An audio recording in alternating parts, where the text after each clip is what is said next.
So hello, my name's Izzy, and I'm the charity recruitment consultant at Yolk. So I'm meeting today with Rhian Mannings from To Wish, the charity. Really great opportunity, and it's lovely to meet you. So we'll be running through some things as part of our Meet the CEO series. So yeah, we'll get started. So Rhian, thank you for joining. Would love for you to just tell us a little bit about yourself to start with, as well as the charity and how you've set it up. So yeah, go ahead and let us know what's about. Yeah, great. Thank you for having me. So I suppose my journey with respect to what we're going to talk about today started in 2012. My one-year-old son, George, died under sudden circumstances, leaving obviously my husband and I completely traumatized by what we'd been through. We had a 2 and 3-year-old as well at the time, so we were obviously trying to deal with things for them as well. Sadly, 5 days after George passed away, my husband, Paul, took his own life. He just simply couldn't cope with what we'd experienced and witnessed. Those feelings of guilt, he felt he should have done more for us. So I was left to sort of bring up my 2 and 3-year-old and really find a new purpose in life. And I was a teacher before this happened to me and tried to go back to work. It just wasn't what I wanted to do anymore. I felt that this must have happened to me, I suppose, for a reason, and started a small fund to help people in our local communities. And I suppose the rest is history. Yeah. And it's just lovely here, to be here today to be able to talk to you about it. Yeah, it's really inspirational. I remember our call that we had a few weeks ago, and I didn't know much about you guys, and as soon as that sentence that you've said sadly about your child and husband, it really makes you realize a lot. And it's amazing that you're doing such a good thing, and turned it into something that's helping others. I suppose the next question I was going to ask was about how you became CEO, but you've made that clear. Obviously, coming from a teaching background, how have you found being in a position of managing a charity, being a CEO? How's that been for you? I'm sure it's been quite a lot of ups and downs. Oh, I don't even know where to start. I taught PE, a very different type of teaching as well. I absolutely loved my job. So when I took over or started this, like I said, it was supposed to be a hobby, just something to help people, but to keep me sane really in those early days. So I've had to learn everything on the go. And I definitely suffer with that imposter syndrome, because I literally don't know how I've got here and what I'm doing, but I clearly must be doing something right in some way. And I just used to ask people for help. I just used to speak to people for advice, and it was a very steep learning curve. And if anything, I probably did it it worked, but it could have been seen as the wrong way around. So I started helping people, and then suddenly thought, right, I've got to do this in a formal way, and I've got to put everything else that's needed in place for it to keep going. Yeah, fab. So what's been the biggest lesson so far that you've learned, as being the CEO, as well as everything you've experienced, throughout the journey of To Wish? So it has been a particularly difficult journey in many, many ways. I've used the organisation, especially in the early days, as comfort and support for myself, as well as the families we support. It's hard, working for for a charity is difficult. There's many charities out there looking for the same pound. There's so many amazing causes, and it's hard to get that funding. But it also instills your faith in humanity and in communities. I wouldn't be here today without the kindness of communities and strangers and people wanting to make a difference. And it's just so important to talk about your experiences on a personal level, but also on a professional level. I'm more than happy to speak to anybody about what I do and what I need to improve on, and what weaknesses I have. You're just not very good at shouting at your strengths. I think we're all very, very poor at that. But it is lonely as well. Being a CEO is a very lonely place to be. And I'm always looking for other CEOs to have coffee with, because you suddenly realise you're not alone in this big, big world of being, at the top, so say. No, and that's really nice, you know, and hopefully through this, you know, we've done this with a few other CEOs, and hopefully that we can, you know, make that, you know, connection, because you're completely right, you know, I can't imagine, I'm not at that level, but you know, it's a lot of pressure, you know, to help, you know, so many staff but families as well in a charity aspect.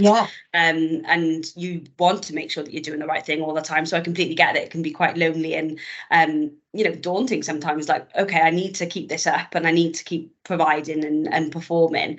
So yeah, you know, hopefully we can you know, arrange something that works, where you can meet other CEOs. So, you know, again, you know, we've explained how you got to where you are in your earlier career and stuff, but have you ever been involved in the charity sector much beforehand, you know, or is it, you know, just because of the way things have happened that you've become so involved in it? Was there much beforehand? No, and I'm, you know, I'm ashamed to admit, but I think it's obviously very common, and it's natural when you're, you know, you go through university days after school, and then you have, you know, you get married, you have children, your life is so busy, and that is your focus, and you know, and I loved that focus. But then when something happens to you, be it bereavement or, you know, an illness of some type, I think it just makes you change your outlook on life. And not only do you become more involved in these third sector organisations that are giving back, and without them, I don't know where people would be, it also changes you as a person. And you know, I'd like to think I was a really kind and thoughtful person before, whereas now I just see the world in a very different way, and I want to give back, I want to help others because other people have helped me. And so no, I didn't have anything to do with charities, you know, before.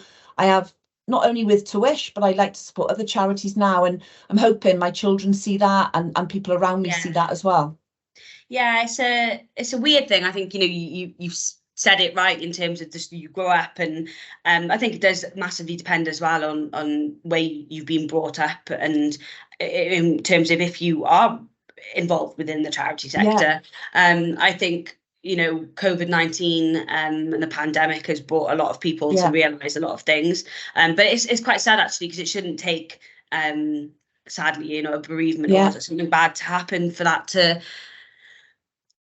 make people more involved within the charity sector. But hopefully, you know, these things and kind of speaking about it and making people aware will help get people more involved. And I know we've spoken about things, and, you know, as a charity recruiter, I see the issues that the charity sector faces at the moment.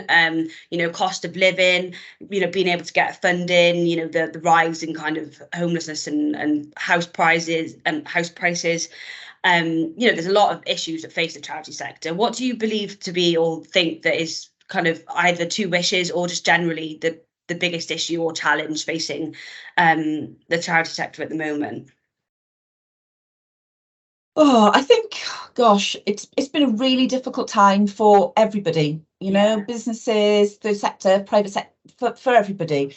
You know, finance is obviously something that every charity needs. So, you know, it's a focus of ours. I wouldn't say it's a struggle at the moment. We're still very fortunate that people are still giving, but how long are they going to be able to give? You know, I think that is a concern, is the longevity of this, of what's going on, and can we keep providing the services? Will that money still come in? Obviously, the pandemic taught us a massive thing, in the sense that these things can happen at any moment and can affect us very quickly. And we adapted brilliantly at that. And actually, the supporters were really happy to engage in our virtual fundraising. But again, how many of these storms can we weather going forward? I would say actually our biggest problem at the moment is recruiting staff. Massively. It really is. And I'm not just saying that to you, but it is. You know, the third sector will never pay what, you know, for the same role in another organisation, it would never pay the same. So you're up against it straight away. You know, there's people being headhunted for masses of money. We can't do that. There's only so much we can do, but we're struggling to fill our roles. And, you know, what does your service do then? Yeah. What sort of roles is it? Is it the kind of the supporting roles and the therapists that you struggle the most on? Or is it? It is across the board, to be honest, fundraisers and support. We have people not even turning up to interview. Like last week, we had 3 interviews, one to message straight just before to say they had an appointment they couldn't miss, and one didn't turn up, and that's really sad. I would never do that anyway. But yeah, it's across the board. It's just really difficult to recruit at the moment in this world. It is, and it is across all sectors. And then you get the charity sector, and it's facing all the other things like you just mentioned: salary, benefits, those things. Are just added on top of there being so many jobs and not enough people there. So it's very difficult at the moment, but we can only hope that it turns around again. And then obviously flip side of that, what are you most excited about in the future of the sector and for 2Wish? Have you got any plans that you're excited to kind of delve into? So we're always excited. You've got to, because the subject matter, we're all very positive. We're always looking for new things. We're all very excited. We're all Duracell bunnies. We just want to keep going. So actually, over the next few months, we are going to be expanding across the border into England. We've been a Welsh charity now for 10 years, and there's still loads to do, but we feel there's even more that we could do now across the borders. So phase 1 is expanding into the bordering counties, offering our service, making sure, however, that Wales stays very ring-fenced, that the finances in Wales will stay in Wales. We want to make sure we remain a Welsh charity, but obviously now with that expansion. Amazing. So we are really excited. We are obviously very apprehensive as well, but I think any CEO or anybody really working in the third sector, you have to believe in what you do. I believed in it when I set this up, and I still believe in it today, that families out there who lose a child under certain circumstances deserve support and not a leaflet and sent away with nothing. So we just want to take that message now and grow it further. Yeah, really, really exciting news. I think, especially when you start off so small, you probably 10 years ago didn't think it would get to this scale. So it's crazy. So it's really exciting. And, I think widening what you do is something that is going to be absolutely, amazing for England and opportunity people, families out there. Have you got any top tips for joining the charity sector? I suppose it's very different because you've set up this charity. It's not like you've worked your way up from a volunteer or anything, or from lower levels. You've switched careers completely. But I suppose you deal with people entering the charity sector every day. Have you got top tips that you think would be good for someone who's like thinking, I really want to be in the charity sector, but I don't know how to get there? Yeah, I think you've got to firstly remember why you want to work in the charity sector. You have to be really passionate and really invested in that cause. As I've said, you're not doing it to make millions of pounds. You need to be committed. There are sometimes some unsocial hours that you're going to have to do. So you've got to really believe in that cause when you join. And it is hard work, but I would tell anybody it is an incredible sector to work in. You get that rewards and seeing the difference that you're making people. It's an incredible feeling. But I do think it is a different sector. And it is lovely and fluffy and a really great place to work. So people see that 2Wish is recruiting, they come and they're like, oh, we see that you're so friendly and you have such a lovely time. But actually, a charity is also a business. So we are still looking at having objectives met, and we have got a business plan and we've got budgets, and we're looking at fundraising and making sure we make a difference. So it isn't what everyone sometimes thinks. It's not about shaking a bucket on the street and just bringing in some pennies. It actually is a lot of work as well. And as well, you want, when bringing people into the charity sector and business, you want the right person who's going to be hungry and do everything they can for that charity. For one, cost. 2, you want to get the right person, and 3, you bring these people in because you want to grow and you want that person to be a really beneficial part of it. So completely kind of being hungry, being in it for the right reason and kind of really having that passion. Fab. And then finally, again, this is probably a different one because you probably didn't, well, you definitely didn't expect, sadly what's happened for you for this to all come out. But what, any tips you would kind of love your younger self to know about you now, or, just reflect on, really? Yeah, none of us know what lies around the corner. So I do a lot of sort of speaking in schools around my journey and around resilience, I suppose, in a way. And I suppose none of us know what's going to happen. If I look back and think that I would have known what was going to happen, I don't actually know how I'd have coped, and looking forward. But you can overcome adversity, and you can be pretty much whatever you want if that is actually what you want to achieve. So we always talk about, reaching for the stars. I talk to my children and just say, there's no right or wrong where you go now, journey with schools, universities. You just have to want to do that. So yeah, I think you can deal with it. You can survive anything. It's that mindset. It's using people around you. I wouldn't be here today without my friends and family.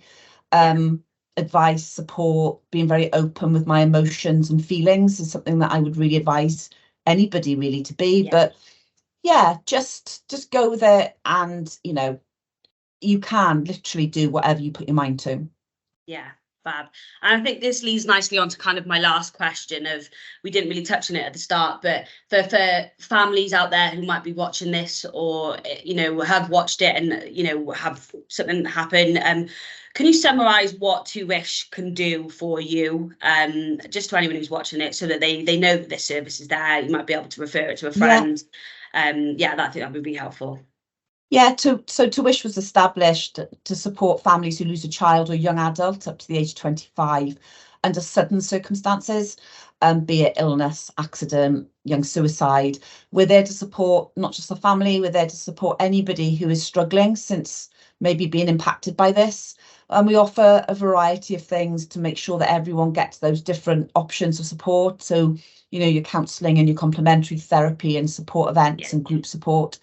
And really just knowing that we're there. So, please reach out. We've got a website, To Wish, www.towish.org.uk. Everything we do is on there, and there's no time. We will not put a time on grief. So please don't think because you lost your child or were affected by a child death many, many years ago, you can't access our support, but you can. And please reach out, and we're there for you. Amazing. Well, it's been lovely to chat with you today. Thank you. It's so inspirational, and even though I've heard this story a few times, it's so inspirational to me, and I'm sure it will be to a lot of other people. But Yolk itself will make sure that your services are known to our followers and people who connect with us. But thank you so much, and I look forward to kind of seeing the response on this and seeing where it goes. Thank you very much. Thank you. Bye.